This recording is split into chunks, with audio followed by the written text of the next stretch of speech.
So, how many snares we got in here? We have a dozen snares in here. Okay. How many coyotes have we got? 2. Okay. Well, we're hoping. She's spoken. She's spoken. It's your chance to go check these ones. Hi, welcome to Trapping Inc. I'm Rich Mellon. Today we are in southeastern Saskatchewan, and if we're in Saskatchewan, that means we're doing coyote. I'm here with Darren and Hunter McNabb, and they're going to show me all about catching coyotes in this very unique part of the prairies. Stick around. We're going to talk about this one right away. Trapping is the cornerstone that Canada was built on. Brave and sometimes crazy men and women, fueled by the lucrative fur trade, explored and mapped our great nation.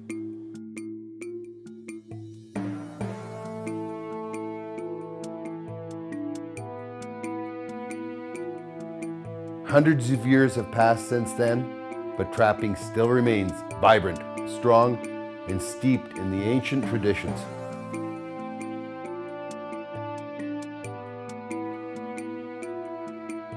The fur bearers still follow the old paths and live as dictated by thousands of years of instinct.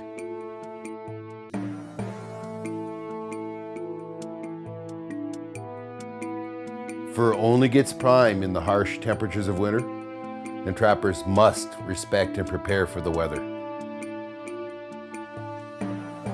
Trapping's past is firmly rooted in history, but today, the gear and techniques have changed.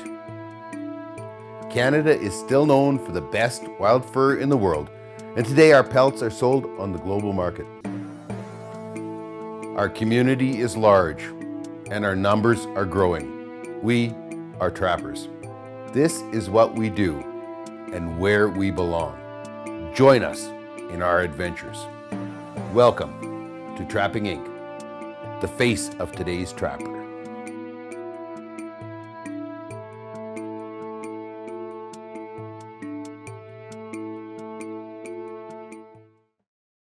So we're out here in a poplar bluff and a willow run. We find that these willow runs hold the coyotes, and they generally run down the bottom and leave in different sections. Here we had a trail going up into the alfalfa flat, and we got an old bone pile about 50 yards down the trail. Got this coyote. He must have come here last night or the night before. He's got a little bit of frost on him. As you can tell, it's middle November, no snow yet, so we're guessing a little bit. Usually has snow by now. He's pretty stiff. We'll get this coyote off. Be a nice white belly on him. A couple of burrs, but other than that, nothing real serious. Nice, beautiful back fur and a big fluffy tail. This is probably a 2-year-old coyote. He's not real big, but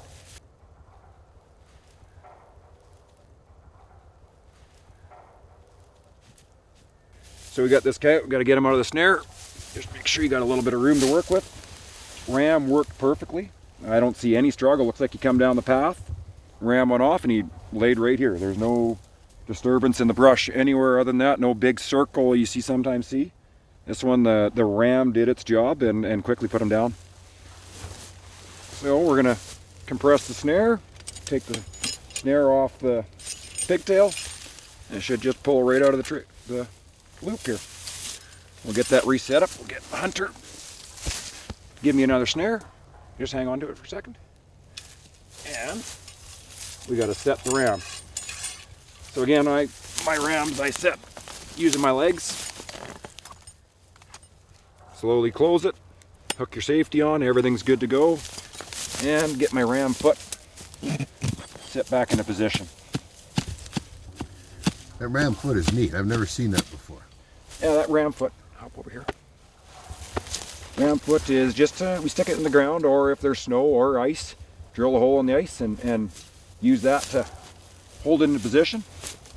You don't even need to step on it, just push it into the ground and it's there. If it's frozen a little bit, step on it a little bit, make sure it's good. Great thing about the ram foot is you can adjust the angle of your ram.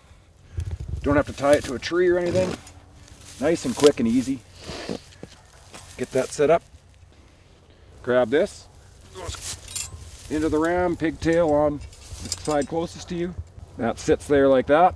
Hold your snare right on that wire so you don't have your hand in this loop. And we're gonna compress the spring. Make sure your washer's on the right side of that trigger. Take your safety off. Adjust your height.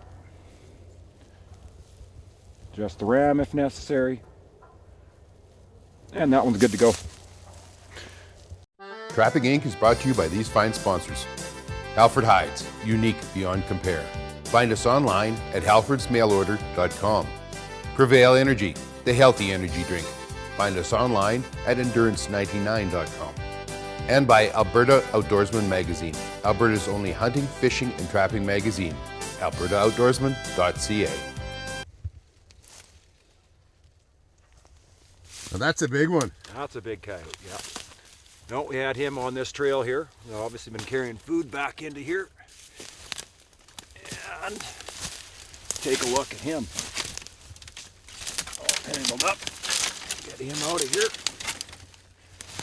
Deal with it. Oh, that is a big coyote. Holy.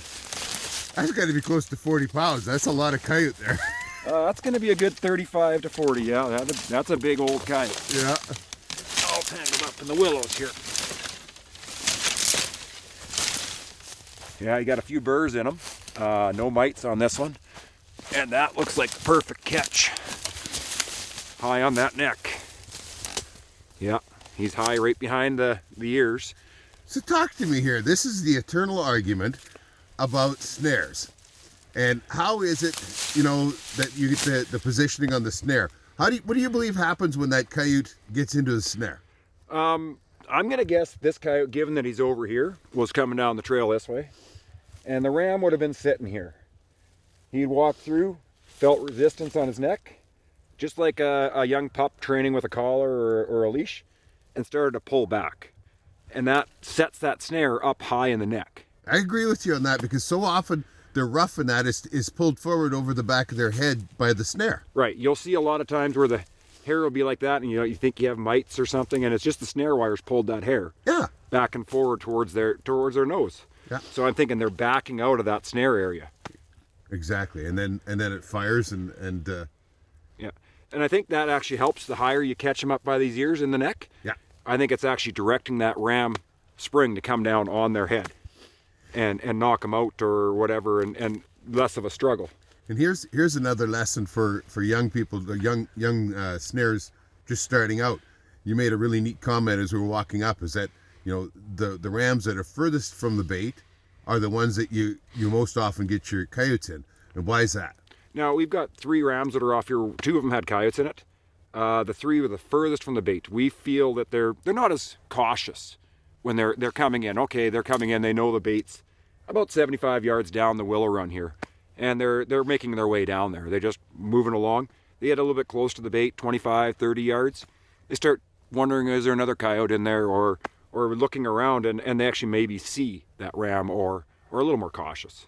Exactly. So that's a good lesson. I mean, we're sitting here how far from the bait at this moment? 75 to 80 yards. Exactly. And yet, bang, bang, two in a row here, and a great distance away. Everybody seems to think that you have to have this ring of death around your bait, and so not get to your bait, and that's not true, is it? No, a curtain of steel and one circle around the bait. You're going to have some. You might not catch as many coyotes. They might actually leave.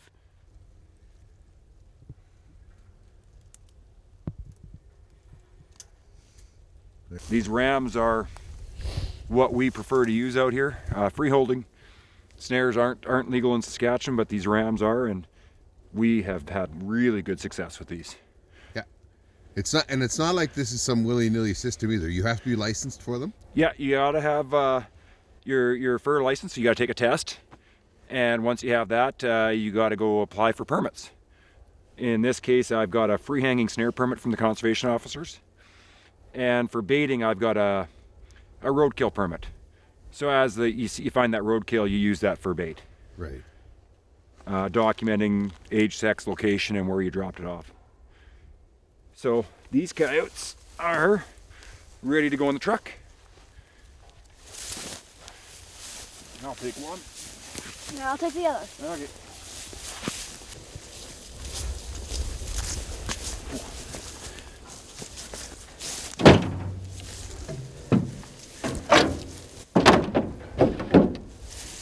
Good coyote.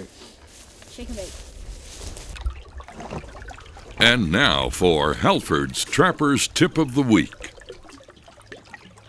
On today's Halford's Tech Tip, I thought it was really important that we should show how Darren pre-ties his snares for the rams. It's such a time-saving thing when you're out in the field, and I thought it was well worth a close-up look. So let's get at it, Darren. Okay, regular manufactured snare wire. I just buy it from Halford's or your local supplier. And we're going to pre-tie this snare so that when you're out in the field, you're not monkeying with wire or having to deal with pliers or getting your hands cold. Sometimes it's 40 below. And I pre-tie and boil all these ahead of time. I take this wire about 6 inches long of hay wire, rebar wire, and I make a J loop in it. So that J is going to be where we start. And we're going to grab our snare wire, hook that J around the loop, just so it goes over top, that washer and your trigger area. Grab that with the pliers. Now we're going to make one loop on the back side of the washer. Stick that straight up. And bend that over the washer so that still moves freely. That's your trigger area. And remove this excess or wire, or bend it around the end here. And leave a little tag there so that the snare and your breakaway can't go past it. And that one is ready to be boiled, take out to the field, and good to go. That was Halford's Trapper's Tip of the Week. So here we're at our number one bait site last year. Caught 42 coyotes in here. Got a railway track, an old abandoned railway track about half a mile to the north. Runs to this low spot. And this low spot runs 4 miles to the west, another 8 miles to the east. And when it ices over, they tend to run this as like a highway, we call it. So you just got a little impression. It's not a great big deep valley. And we had sunflowers actually growing here last year. And the coyotes seem to be attracted to those sunflowers. It's a good food source for them. And we set our bait up on the top here, and we make sure we're on flat level ground to set our rams. And we'll see how we did today.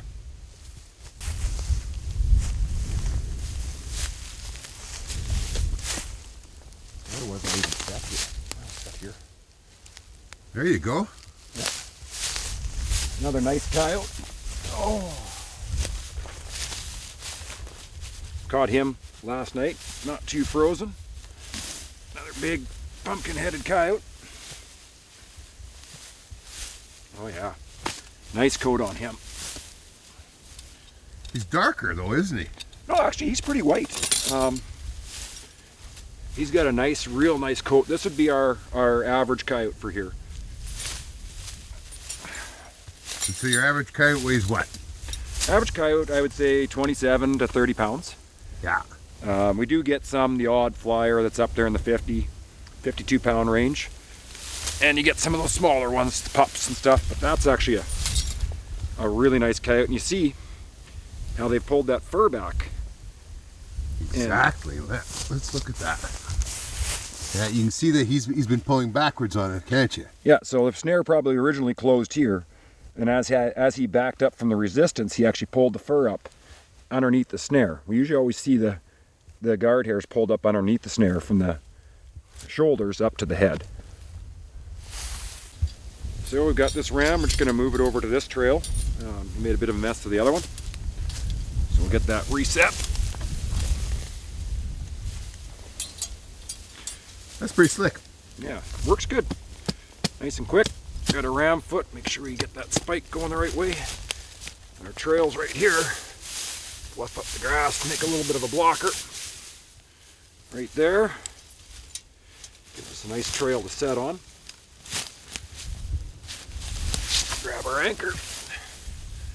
Nice big tree to set on there. Should probably go underneath that.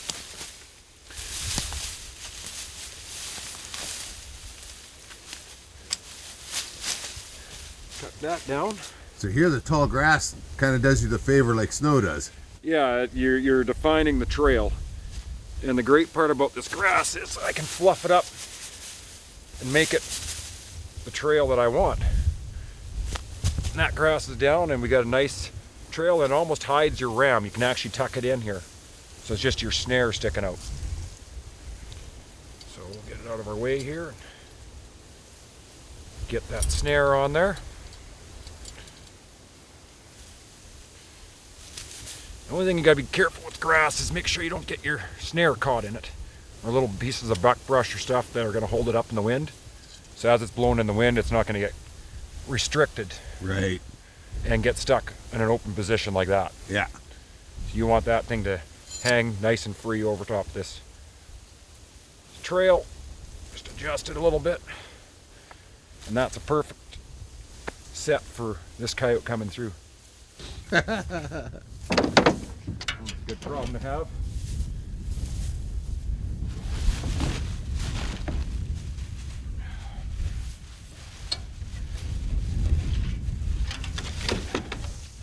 This one has a little bit of blood on him, but I don't really want that in the back of the truck too bad.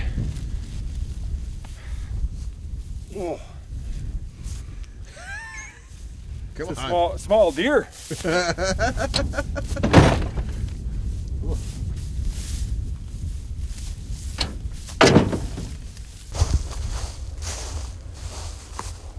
Oh, I don't know what that is.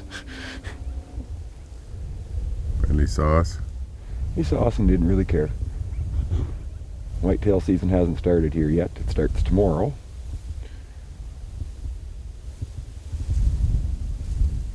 This is wildlife land, you're saying? Yeah, this is wildlife land, a mitigation land. The Alameda Reservoir was built and they had to replace the habitat that was flooded out. So a lot of this land adjacent to the lake is planted with trees. School kids and volunteers and wildlife federations planted all the trees in here just to create some habitat. And it's beautiful to hunt. Great place for animals to live, and it's just a great benefit to have. You know, we're setting it up for the next generation. That's awesome. Trapping Inc. is brought to you by these fine sponsors. Argo UTV, any season, any terrain. Online at argoutv.com. Midland Radio, communication for your busy outdoors lifestyle. And by Carl's Ice Optics, we make it visible. Gentech-intl.com.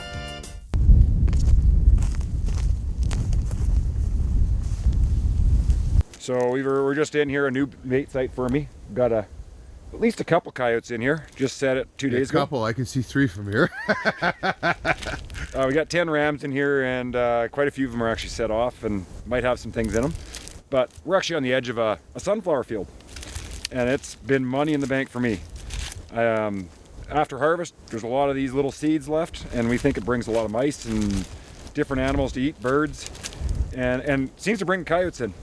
My best field last year was right on the edge of a sunflower field, and I'm going to try it again this year in this new sunflower field. This is what I figured when I moved in here. This is the main trail. Oh yeah. For what I could figure. So I ended up setting a rams off the sides of this main trail as they move in and out of the bush. So that one there seemed to have done the trick. And that's an odd tree configuration I'd never seen before. And I actually set that ram, that trail went right in between that gap in the trees. So I used that curved branch as a blocker on one side and that straight branch to hide the ram. And that ram was set up right in the crux of the tree. Right through the trail. And another beauty coyote. Cool.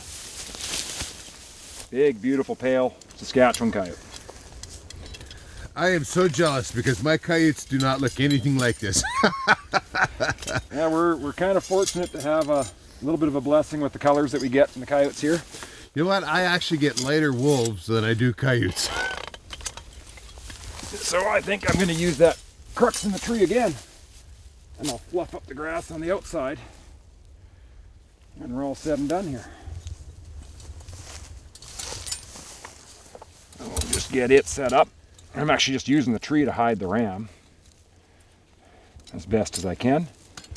Using that trail that they're on.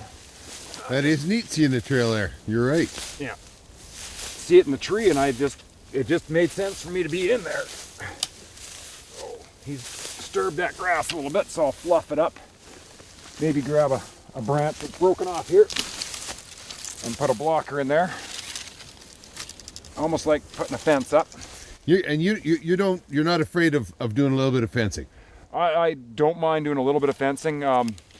Too much and you're gonna crowd the animal. I can understand that, but this just looks natural. There's a branch, just another willow bush.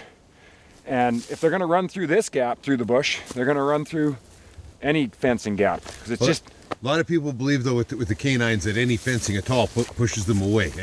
And you know, it's interesting to see that a lot of fellows who catch a lot of canines, like you fellows over here in Saskatchewan, you're not afraid of doing a little fencing. Well, this one has a natural fence. There's a line of bushes going this way, and there's a line of bushes going this way. So you got a big pocket. Right in the middle of the pocket is that main trail.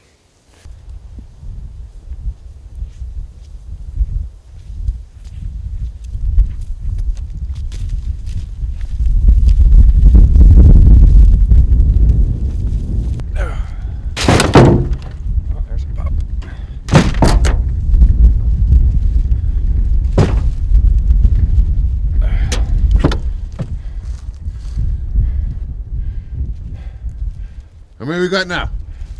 We got, that'd be 8, 9. Yeah. Well, that was awesome. We ended up with 11 for the day. 11 for the day, yep. And how many baits is that? That's 9 baits. 9 baits and 93 rams. 93 rams. So considering that, you know, it only started freezing the night before last. Yeah, just starting to freeze up here, November 19th.